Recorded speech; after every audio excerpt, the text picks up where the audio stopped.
नमस्कार दोस्तों, स्वागत है आप सभी का आपके अपने YouTube channel AK for study में। तो क्लास 10th वाले सभी विद्यार्थी आज की इस वीडियो को लास्ट तक जरूर देखिएगा, क्योंकि दोस्तों आज की इस वीडियो में मैं आप सभी के लिए क्लास 10th का साइंस चैप्टर नंबर 3 धातु एवं अधातु का पूरा विस्तार के साथ आप लोगों को समझाने वाले हैं। इस चैप्टर से आपके सभी ऑब्जेक्टिव और सब्जेक्टिव क्वेश्चन को भी करा देंगे। दोस्तों सबसे पहले ये समझ लीजिए, अगर ये चैप्टर पूरा अच्छा से समझ जाते हैं तो इनका एक भी क्वेश्चन आपका नहीं छूटेगा। ऑब्जेक्टिव क्वेश्चन खास करके तो एक भी छूटने नहीं देंगे, तो इसीलिए चैप्टर को जरूर समझ लीजिएगा। जितने भी स्टेट बोर्ड वाले विद्यार्थी हैं, चाहे आप किसी भी स्टेट बोर्ड एग्जाम की तैयारी कर रहे हैं क्लास 10th के लिए, चाहे आप यूपी बोर्ड हो, बिहार बोर्ड हो या फिर झारखंड बोर्ड, सभी के लिए इंपॉर्टेंट रहेगा आज का ये वीडियो। तो वीडियो को लास्ट तक देखना है, साथ में वीडियो को एक लाइक करना है, और हमारे चैनल पर अगर पहली बार आए तो चैनल को सब्सक्राइब करके नोटिफिकेशन बेल को ऑल पर जरूर प्रेस करके रखना है, ताकि हर एक वीडियो जो कि आपके एग्जाम्स के लिए बहुत ज़्यादा इंपॉर्टेंट रहेगा उसका नोटिफिकेशन आप तक पहुंच पाए और आप अपनी तैयारी को बेहतर बना पाए। तो चलिए आज की इस वीडियो को शुरू करते हैं। तो दोस्तों कक्षा 10 हम लोग विज्ञान को देख रहे हैं और इसका चैप्टर 3 विज्ञान का है, जिनका नाम है धातु एवं अधातु। तो दोस्तों बेसिकली धातु एवं अधातु जो कहाँ से आया है, धातु एवं अधातु के बारे में जानने से पहले आप लोग को बताऊं कि दुनिया में जितने सारे जो धातु पाए गए अभी तक, जो भी धातु है सभी के सभी क्या होते हैं, तत्व कहलाते हैं। तो सबसे पहले देखिए, वे छोटे से छोटा कण जिससे पदार्थ बनता है तत्व कहलाता है। तत्व किसे कहते हैं दोस्तों? वे छोटे से छोटा कण जिससे पदार्थ बनता है। और पदार्थ किसे कहेंगे अगर पूछा जाएगा? ऐसे तो इसमें देखिए पदार्थ के बारे में जान लीजिए कि दोस्तों जो वस्तुएं स्थान घेरता है और जिसका द्रव्यमान होता है वो पदार्थ कहलाता है, याद रखिएगा। तो दुनिया में जितने सारे जो छोटा सा छोटा कण है जिससे पदार्थ बनता है, उसी को हम लोग क्या कहते हैं? तत्व कहते हैं। तो तत्व और तत्वों को उनके गुणधर्मों के आधार पर धातु एवं अधातु में बांटा जाता है। यानी कि कोई तत्व क्या क्वालिटी है उसका, उसके बीच में क्या गुणधर्म वो क्या नियम दिखाते हैं, उनके साथ क्या क्या कोई चमकता है नहीं चमकता है, या फिर विद्युत का वो सुचालक होते हैं या फिर नहीं होते हैं, या उनका क्या क्या गुण होते हैं उनके अंदर, तो उन्हीं गुणों को देखते हुए उन्हें धातु और अधातु के रूप में बांटा गया है। तो धातु और अधातु, तो दोस्तों धातु क्या है, इनकी क्या क्या प्रॉपर्टीज है, क्या क्या गुण है, ये भी जानेंगे विस्तार के साथ। साथ में अधातु किसे कहेंगे और अधातु का क्या गुण होता है, कैसे पहचानेंगे अधातु, तो सभी चीज़ों के बारे में बात करेंगे आगे वीडियो में। तो वीडियो को बिल्कुल स्किप नहीं कीजिएगा। तो सबसे पहले चलिए आगे हम लोग के पास धातु।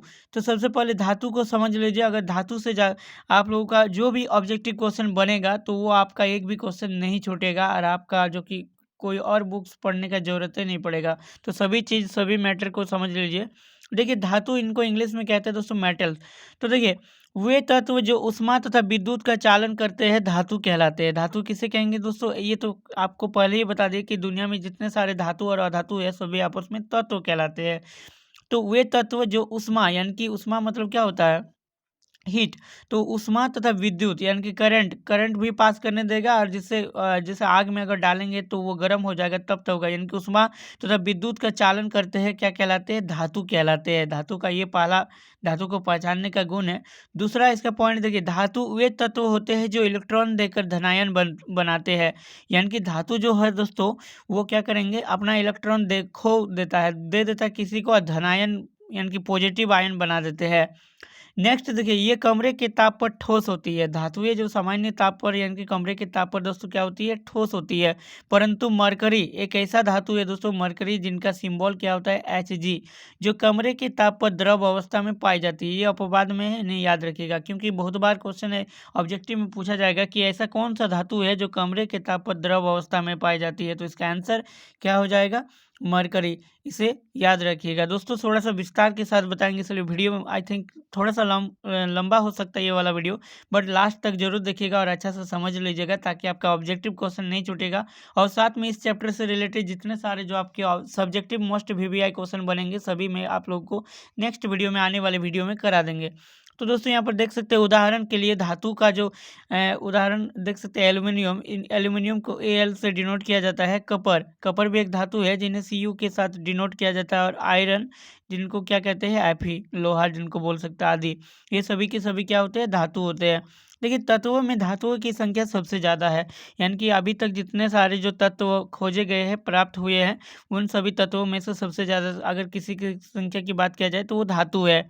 देखिए धातुओं के भौतिक गुण, सबसे पहले दोस्तों धातुओं के जो है ना फिजिकल प्रॉपर्टीज को देखेंगे। फिजिकल प्रॉपर्टीज ऑफ मेटल्स, यानी कि भौतिक गुण उनका क्या क्या भौतिक गुण है उनके बारे में सबसे पहले जानेंगे। तो देखिए धातुओं के प्रमुख भौतिक गुण निम्नलिखित है, क्योंकि जब आपका एक क्वेश्चन बनता है धातु और अधातु में अंतर लिखे, तो उसके लिए आपको धातु के गुणों को और अधातु के गुणों को जान लेना काफ़ी ज़्यादा जरूरी है।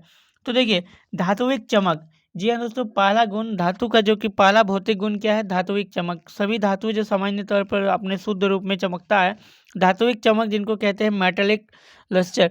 देखिए मुक्त इलेक्ट्रॉनों की उपस्थिति के कारण शुद्ध धातुओं की सतह चमकदार होती है, यानी कि मुक्त इलेक्ट्रॉन की उपस्थिति में शुद्ध जो धातु होते हैं वो क्या होते हैं, चमकीले होते हैं, चमकदार होती है। और धातुओं पर लेप या पॉलिश करके भी उनको सतह को चमकदार बनाया जा सकता है, यानी कि कोई भी धातु उसको अगर पॉलिश किया जाए या उनके सतह को अगर कुछ कलर किया जाए तो वो चमकने लगता है। उदाहरण के लिए तांबा हो गया, सोना हो गया या फिर चांदी, तो ये सभी जो धातुएं हैं जो चमकता है शुद्ध रूप में। देखिए धात्विक चमक के कारण ही इनका प्रयोग ज्वेलरी तथा सजावट की वस्तुएं बनाने में किया जाता है। जी हाँ दोस्तों, आप लोगों को बताना चाहूँगा कि धातु जो चमकता है ना, इसका मेन रीज़न है, इसीलिए ज्वेलरी यानी कि आभूषण बनाने के लिए इसका इस्तेमाल किया जाता है। और सजावट सजावट के जितने सारे जो सामान बनते हैं ना, वो सभी धातु के चलते ही बनाया जाता है, यानी कि धातु चमकता है तभी वो अच्छा लगता है। तो नेक्स्ट यहाँ पर पॉइंट, इंपॉर्टेंट पॉइंट देख सकते हैं, ऊष्मीय सुचालकता। धातु का जो दूसरा भौतिक गुण क्या है, ऊष्मीय चालकता, सुचालकता, यानी कि थर्मल कंडक्टिविटी, इसको इंग्लिश में कहेंगे। देखिए धातु ऊष्मा के सुचालक होते हैं, याद रखिएगा दोस्तों, सिल्वर एवं कपर ऊष्मा के सबसे अच्छे चालक है।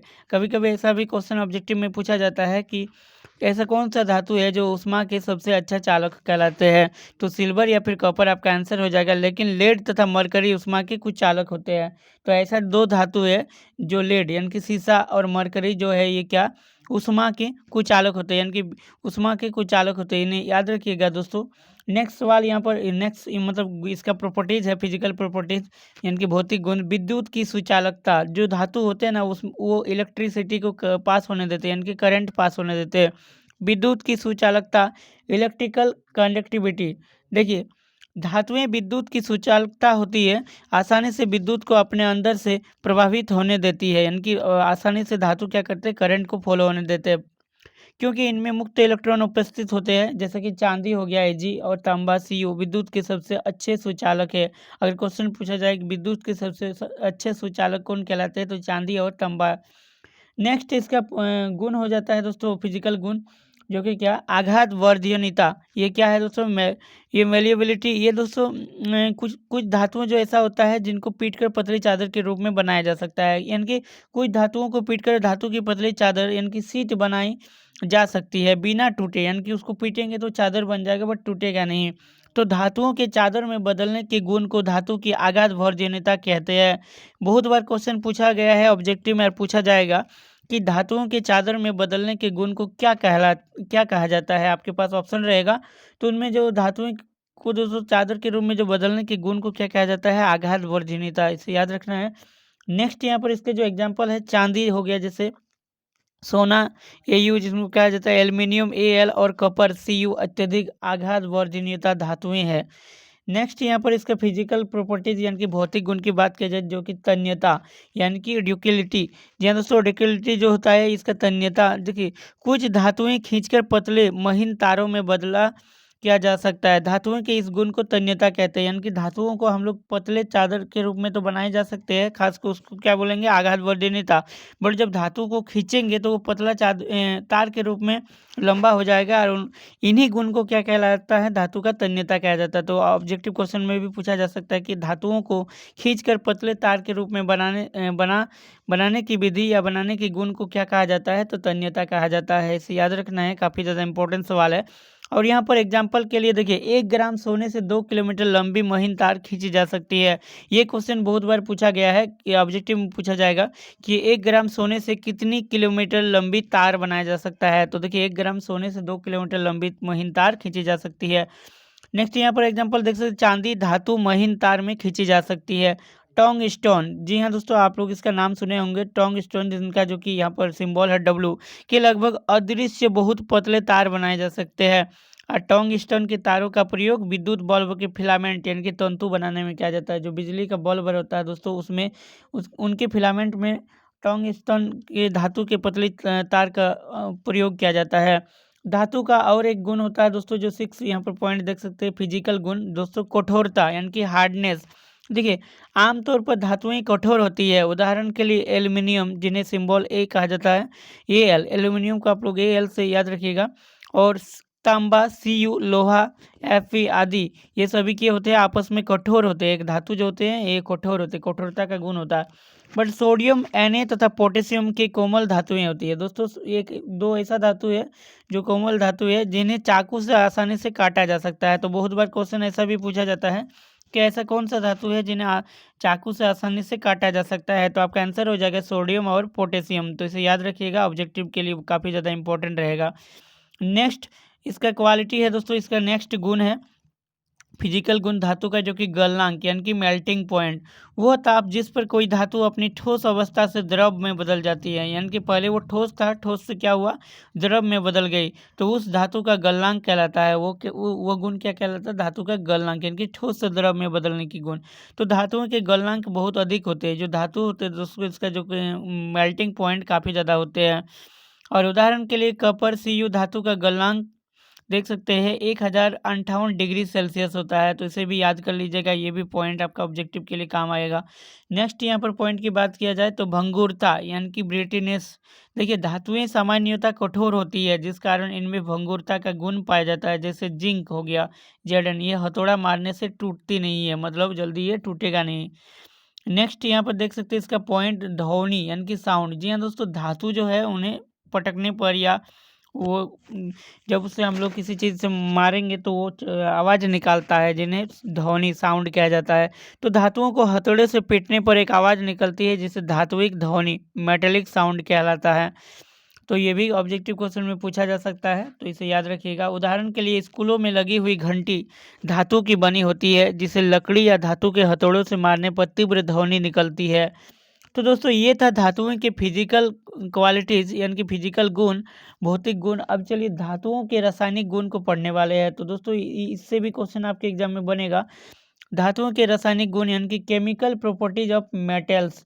तो देखिए, धातुओं का पहला देखिए, धातुओं की वायु से अभिक्रिया। धातु जब हवा से अभिक्रिया करता है तो क्या होता है, reaction with metal, reaction of metals with oxygen. तो दोस्तों, धातुओं का वायु में दहन करने पर ऑक्सीजन से अभिक्रिया करके धातु ऑक्साइड बनाती है। कैसे, देखिए, धातु है, कोई भी एक धातु रहता है, वो ऑक्सीजन के साथ अभिक्रिया करके क्या बना देता है, धात्विक ऑक्साइड बनाते हैं। जब कपर को वायु में गर्म किया जाता है तो कपर ऑक्सीजन के साथ क्रिया करके काले रंग का कपर ऑक्साइड बनाते हैं। आगे आपको अभिक्रिया देखने को मिलेगा। तो बहुत बार क्वेश्चन पूछा जाएगा ऑब्जेक्टिव में भी, या फिर इधर वाला आपका दिया रहेगा, इधर वाला कंप्लीट करने के लिए बोला जाएगा। तो बताया जाएगा कि ऐसे भी पूछे जा सकते हैं कि धातु ऑक्सीजन के साथ अभिक्रिया करके क्या बनाते हैं। तो धातु ऑक्सीजन के साथ अभिक्रिया करके धातु ऑक्साइड बनाएंगे। तो यहाँ पर एग्जाम्पल भी आप लोग इसे देख सकते हैं, कॉपर ऑक्सीजन के साथ अभिक्रिया करके कॉपर ऑक्साइड बना दिया है।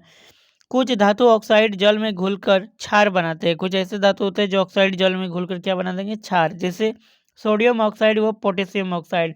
देखिए, यह है सोडियम ऑक्साइड जो जल में घुला है, जल में घुल के क्या बना दिया है, सोडियम हाइड्रोक्साइड, यानी कि ये क्षार है। और यहाँ पर देख सकते हैं पोटेशियम ऑक्साइड जल के साथ अभिक्रिया करके पोटेशियम हाइड्रोक्साइड, जो कि एक क्षार है, बनाते हैं। नोट यहाँ पर ध्यान रखिएगा, काफ़ी ज़्यादा इंपॉर्टेंट चीज़ है दोस्तों। सोडियम और पोटेशियम धातुएं तेजी से अभिक्रिया करती है कि खुले में रखने पर आग पकड़ लेती है, इसीलिए इन्हें आग से रोकने के लिए केरोसिन तेल में डुबाकर रखा जाता है।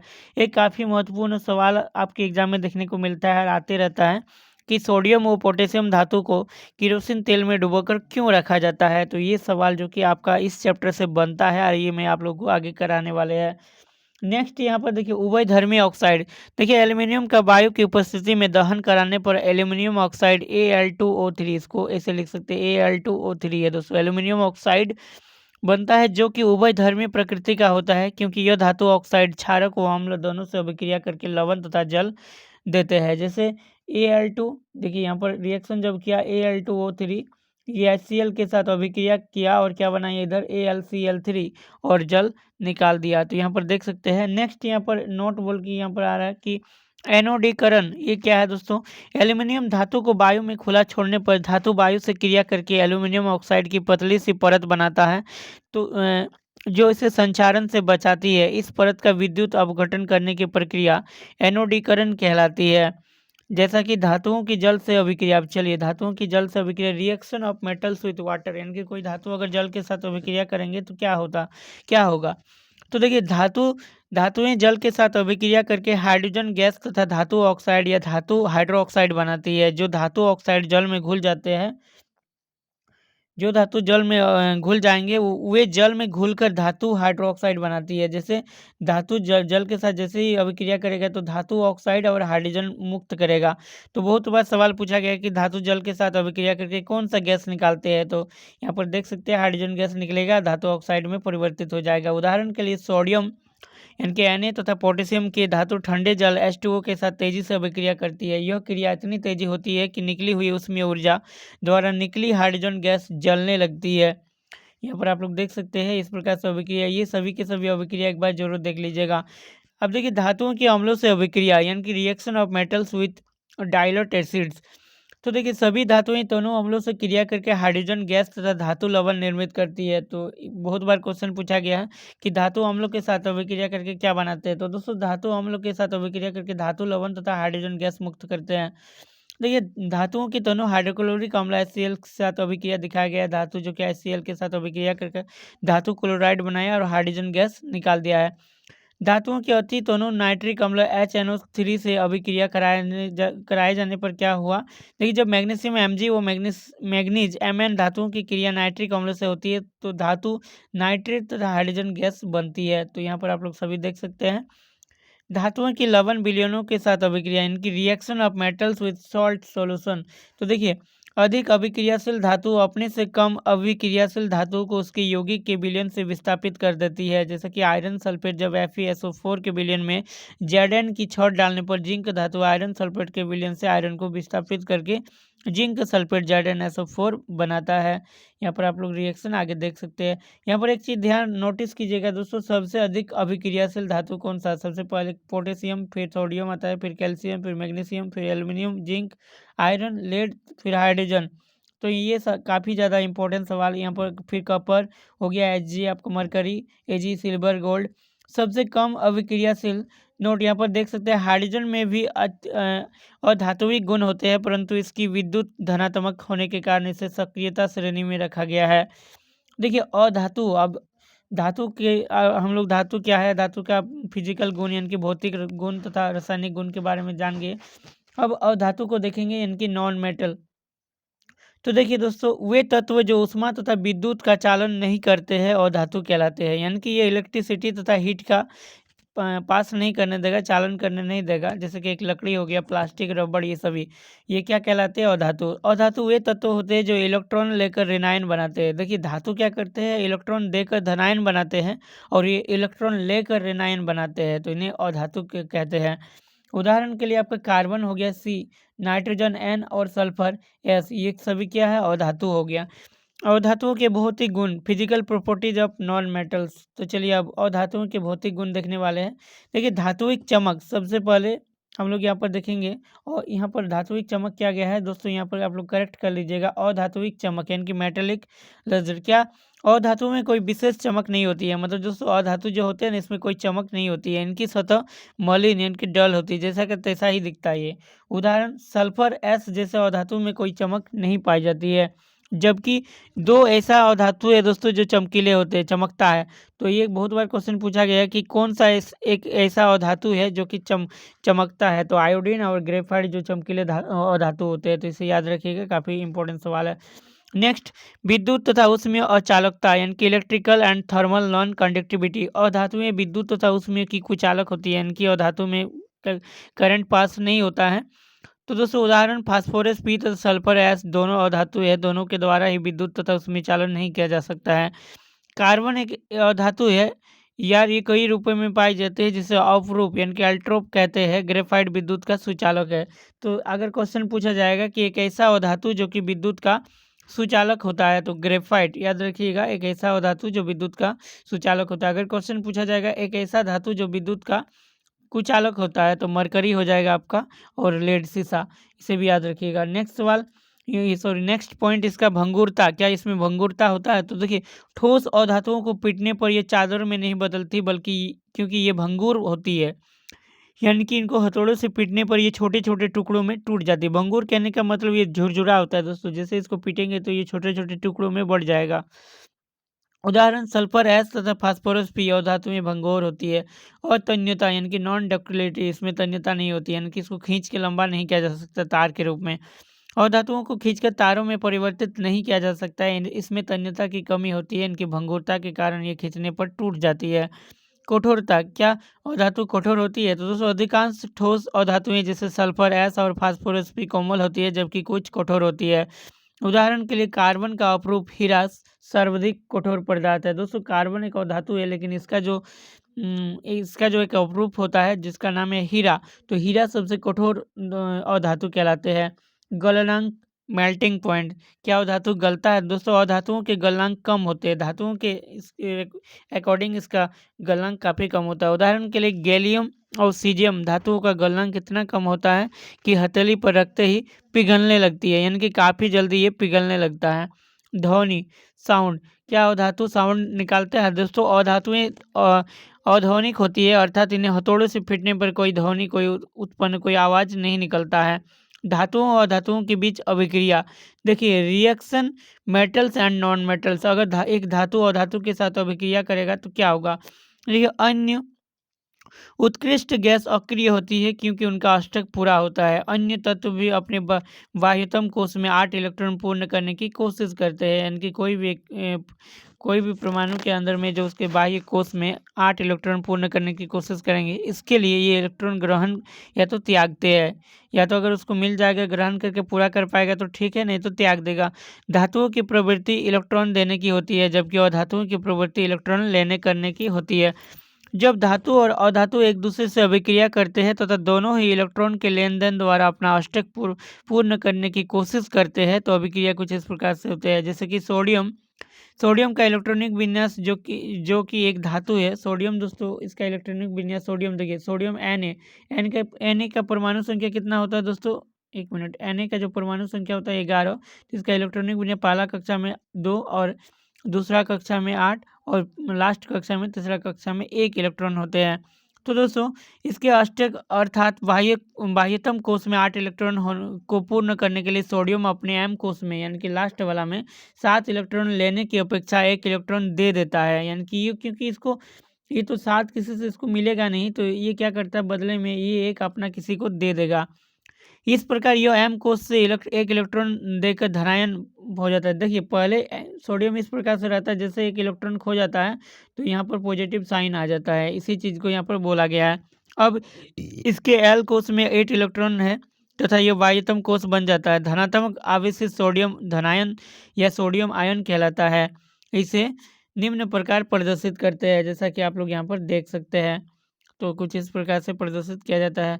चलिए समान रूप से यदि क्लोरीन का इलेक्ट्रॉनिक विन्यास है 287, जो कि एक अधातु है, यानी कि क्लोरीन दोस्तों जो कि एक अधातु है, इनका परमाणु संख्या कितना होता है 17, तो इसका इलेक्ट्रॉनिक विन्यास 2, 8 और 7, यानी कि लास्ट कक्षा में बाह्यतम कक्षा में इसको 1 इलेक्ट्रॉन लेने से पूर्ण हो जाएगा। तो इस प्रकार से यह अपने एम का कोश में 1 इलेक्ट्रॉन ग्रहण करता है तथा ऋणावेशित हो जाता है। अब यह क्लोराइड आयरन या ऋणायन कहलाता है। इसे Cl-, देखिए पहले 281 था, सॉरी 287 था, अब 288 हो गया, यानी कि एक एक्स्ट्रा आ गया, तो ये Cl- हो गया, तो इस प्रकार से इसे क्लोरीन ऋणायन हो गया। तो सोडियम क्लोराइड NaCl के रूप में रहते हैं। आयनिक बंध या विद्युत संयोजक बंध, आयोनिक बॉन्ड और इलेक्ट्रोवालेंट बॉन्ड, धातु से अधातु में इलेक्ट्रॉन के लेन देन द्वारा बने यौगिकों को आयनिक यौगिक या विद्युत संयोजक यौगिक कहते हैं। आयनिक यौगिकों को ये जो हम लोग चौथा नंबर चैप्टर पढ़ेंगे उसमें देखेंगे, कार्बन तथा उसके यौगिक। आयनिक यौगिकों के गुणधर्म सबसे पहले थोड़ा सा देख लेते हैं कि इसमें क्या क्वालिटी होता है। देखिए आयनिक यौगिकों के निम्नलिखित सामान्य गुणधर्मों पर क्या आपने कभी ध्यान दिया है दोस्तों? भौतिक प्रकृति, जैसा कि हो गया धन एवं ऋण आयनों के बीच मजबूत आकर्षण बल होने के कारण आयनिक यौगिक ठोस तथा कुछ कठोर होते हैं, जबकि आयनिक यौगिक प्रायः भंगुर होते हैं तथा दाब डालने पर टुकड़ों में टूट जाते हैं। देखिए गलनांक एवं क्वथनांक, आयनिक यौगिकों के गलनांक एवं क्वथनांक बहुत अधिक होते हैं क्योंकि मजबूत अंतर आयनिक आकर्षण को तोड़ने के लिए ऊर्जा की बहुत अधिक मात्रा में आवश्यकता होती है। घुलनशीलता, देखिए विद्युत संयोजक यौगिक जल में घुलनशील तथा केरोसिन, पेट्रोल आदि जैसे विलायकों में अघुलनशील होते हैं। जबकि विद्युत चालकता, देखिए इसका विद्युत चालकता होता है इलेक्ट्रिकल कंडक्टिविटी। आयनिक यौगिकों के जल विलयन में आयन विद्यमान होते हैं। जब विलयन में विद्युत धारा प्रवाहित की जाती है तो यह आयन विपरीत इलेक्ट्रोड की ओर चलने लगते हैं। ठोस अवस्था में आयनिक यौगिक विद्युत चालन नहीं कर सकते हैं, क्योंकि ठोस अवस्था में ढीली संरचना के कारण आयनों की गति संभव नहीं है। परंतु आयनिक यौगिक गलित इस अवस्था में विद्युत का चालन करते हैं, क्योंकि गलित अवस्था में विपरीत आवेश वाले आयनों के बीच स्थिर विद्युत आकर्षण बल उष्मा के प्रभाव से कमजोर हो जाता है।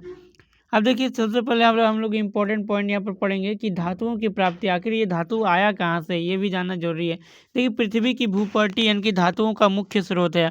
समुद्री जल में भी सोडियम क्लोराइड हो गया, मैग्नीशियम क्लोराइड आदि जैसे कुछ विशेष विलेय लवण यानी कि कुछ विलेय लवण उपस्थित रहते हैं। खनिज, खनिज क्या है इनके बारे में जान लीजिए। देखिए खनिज यानी कि जिन्हें इंग्लिश में मिनरल्स कहा जाता है, पृथ्वी की भूपर्टी में प्राकृतिक रूप से पाए जाने वाले तत्वों या यौगिकों को खनिज कहते हैं। अयस्क किन्हें कहेंगे? कुछ स्थानों पर खनिजों में कोई विशेष धातु काफी मात्रा में होती है जिसे निकालना लाभकारी होता है। इन खनिजों को अयस्क कहते हैं, याद रखिएगा। धातुओं का निष्कर्षण यानी कि एक्सट्रैक्शन ऑफ मेटल, धातुओं का निष्कर्षण क्या कहलाता है? देखिए धातु यौगिकों से शुद्ध धातु की प्राप्ति धातु का निष्कर्षण कहलाती है। कुछ धातुएं भूपर्टी में स्वतंत्र अवस्था में पाई जाती है तथा कुछ धातुएं अपने यौगिकों के रूप में मिलती है। अगर सही मामले में कहा जाए तो फिल्टरिंग करना। सक्रियता श्रेणी में नीचे आने वाली धातुएं सबसे कम अभिक्रियाशील होती है, तो ये स्वतंत्र अवस्था में पाई जाती है। उदाहरण के लिए गोल्ड, सोना हो गया, सिल्वर, चांदी, प्लेटिनम तथा कपर इत्यादि। कपर एवं सिल्वर अपने सल्फाइड या ऑक्साइड के अयस्क के रूप में संयुक्त अवस्था में भी पाए जाते हैं। सक्रियता श्रेणी में सबसे ऊपर की धातु अगर कौन कहलाते हैं, सबसे सक्रिय होते हैं पोटेशियम, सोडियम और आपका कैल्शियम, फिर मैग्नीशियम, फिर एल्यूमिनियम। अत्यधिक क्रियाशील होने के कारण स्वतंत्र अवस्था में नहीं पाई जाती है। जबकि सक्रियता श्रेणी के मध्य की धातुएं जैसे कि जिंक हो गया, आयरन हो गया और लेड यानी कि सीसा, पीबी आदि की अभिक्रियाशीलता मध्यम होती है। ये ऑक्साइड, सल्फाइड या कार्बोनेट के रूप में पाई जाती है। अनेक धातुओं के अयस्क ऑक्साइड होते हैं। इसके कारण ऑक्सीजन की अत्यधिक अभिक्रियाशीलता तथा पृथ्वी पर इसका प्रचुर मात्रा में पाया जाना है।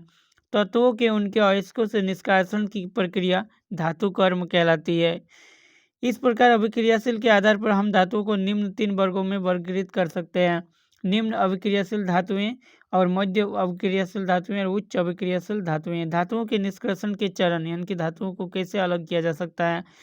पहला, अयस्कों का समृद्धिकरण यानी कि देखिए पृथ्वी से निकले अयस्कों में मिट्टी, रेत जैसी कोई अशुद्धियाँ होती है जिन्हें गैंग कहते हैं। धातुओं के निष्कर्षण में पूर्व अयस्क में अशुद्धियों को हटाना अति आवश्यकता होती है। अयस्कों से भी गैंग को हटाने के लिए जिस रासायनिक प्रक्रियाओं का प्रयोग होता है वे क्या कहलाते हैं, तो वे अयस्क तथा गैंग के भौतिक अथवा रासायनिक गुणधर्मों पर आधारित होती है। इस पृथक्करण के लिए अनेक तकनीक अपनाई जाती है। सक्रियता श्रेणी में नीचे आने वाली धातुओं का निष्कर्षण कैसे होता है? देखिए कम अभिक्रियाशील होने के कारण धातुओं को मात्र गर्म करने पर ही धातु की प्राप्ति हो जाती है। उदाहरण के लिए सिनेबार यानी कि HGS, मरकरी का एक अयस्क है जिनका नाम है सिनेबार। वायु की उपस्थिति में गर्म करने पर ये सबसे पहले मर्क्यूरिक ऑक्साइड बनाता है। वो अधिक गर्म करने पर मर्क्यूरिक ऑक्साइड मरकरी में बदल जाती है, जैसा कि आप लोग यहाँ पर रिएक्शन देख सकते हैं। इसी प्रकार Cu2S में विद्यमान तांबे यानी कि कॉपर को वायु में गर्म करने पर इसका अयस्क प्राप्त किया जा सकता है। तो इस प्रकार से ये सभी जो कि इम्पोर्टेंट चीज़ आप लोग पढ़ लीजिएगा। भर्जन क्या होता है दोस्तों, भर्जन किन्हें कहते हैं, भर्जन, निस्तापन, ये सभी आते हैं आपके एग्जाम में। देखिए सल्फाइड अयस्क को वायु की उपस्थिति में गलनांक बिंदु से निम्न ताप पर गर्म करने पर यह ऑक्साइड में परिवर्तित हो जाता है और इस प्रक्रिया को भर्जन कहते हैं। भर्जन उदाहरण के लिए जिंक सल्फेट प्लस यहाँ पर देख सकते ऑक्सीजन के साथ यह अभिक्रिया करेगा। निस्तापन क्या कहलाता है? वायु की अनुपस्थिति में सांद्रित अयस्क को उसके गलनांक से नीचे परंतु उच्च ताप पर गर्म करके ऑक्साइड में परिवर्तित करने का प्रक्रम निस्तापन कहलाता है। अयस्क ऑक्साइड का अपचयन, रिडक्शन ऑफ ऑक्साइड ऑयर, ये एक अधातु अयस्क के और धातु में बदलने की प्रक्रिया है। यह ऑक्साइड को गर्म करके की जा सकती है। कभी कभी विस्थापन अभिक्रियाओं को धातु ऑक्साइड के अपचयन में प्रयोग किया जाता है। यहाँ पर आप लोग देख सकते हैं विस्थापन। सक्रियता श्रेणी में सबसे ऊपर स्थिर धातुओं का निष्कर्षण किस प्रकार से होता है, ये सभी उतना ज़्यादा इम्पोर्टेंट नहीं है। ये सारा पॉइंट आप लोग चाहे तो देख सकते हैं, एक बार देख लीजिएगा। लेकिन धातुओं का संरक्षण, यहाँ पर देखिए धातुओं को कैसे जंग से बचाया जा सकता है, ये काफ़ी ज़्यादा इंपॉर्टेंट है, बहुत बार पूछा जाता है और पूछा जाएगा। नम वायु के संपर्क में आने पर सतह की धातु का क्षरण या संचारण कहलाता है। यह एक ऑक्सीकारक प्रक्रम है। उदाहरण लोहे पर जंग लगना, चांदी का बदरंग होना, तांबे तथा कांसा पर हरी परत का निर्माण आदि संचारण के उदाहरण हैं। तो संचारण की रोकथाम यानी कि जंग लगने से कैसे धातु को रोका जा सकता है। तो देखिए पेंट करके, या तो धातु के ऊपर पेंट करके, तेल लगाकर, ग्रीस लगाकर, यस लदपन पर क्रोमियम लेपन, एनोडीकरण या फिर मिश्र धातु बनाकर लोहे को जंग लगने से बचाया जा सकता है। कुछ विधियों का वर्णन निम्न है।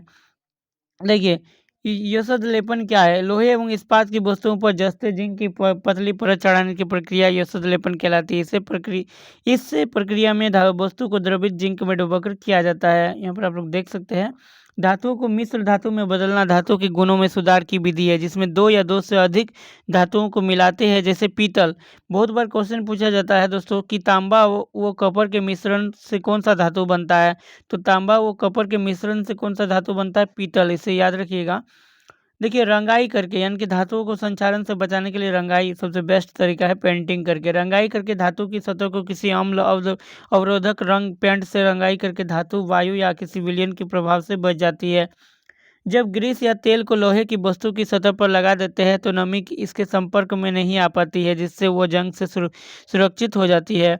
उदाहरण लोहे की पुर्जे तथा मशीनों को ग्रीस से पोत यानी कि स्मेट देते हैं, ग्रीस से लगा देते हैं। लोहे को अनेक धातुओं के साथ मिलाकर विभिन्न मिश्र धातुएं बनाई जाती है, फिर भी उसे जंग से बचाया जा सकता है। अब लास्ट पॉइंट इस चैप्टर का जो कि इम्पोर्टेंट पॉइंट है दोस्तों, मिश्र धातु यानी कि मेटलॉइड्स किसे कहेंगे। देखिए दो या दो से अधिक धातुओं के सामग्री मिश्रण को मिश्र धातु कहते हैं, यानी कि दो या दो से अधिक धातुओं का अगर मिलन करके कुछ नया चीज बनाते हैं जिन्हें मिश्र धातु कहते हैं। याद रखिएगा। मिश्र धातु को बनाने के लिए पहले मूल धातु को गलित अवस्था में लाया जाता है, यानी कि मिश्र धातु बनाने के लिए जो मेन धातु रहता है पहले उसको गलाना पड़ता है, तथा इसके बाद दूसरे तत्वों को एक निश्चित अनुपात में यानी कि एक निश्चित अनुपात में मिलाया जाता है। फिर इसे कमरे के तापमान पर ठंडा किया जाता है।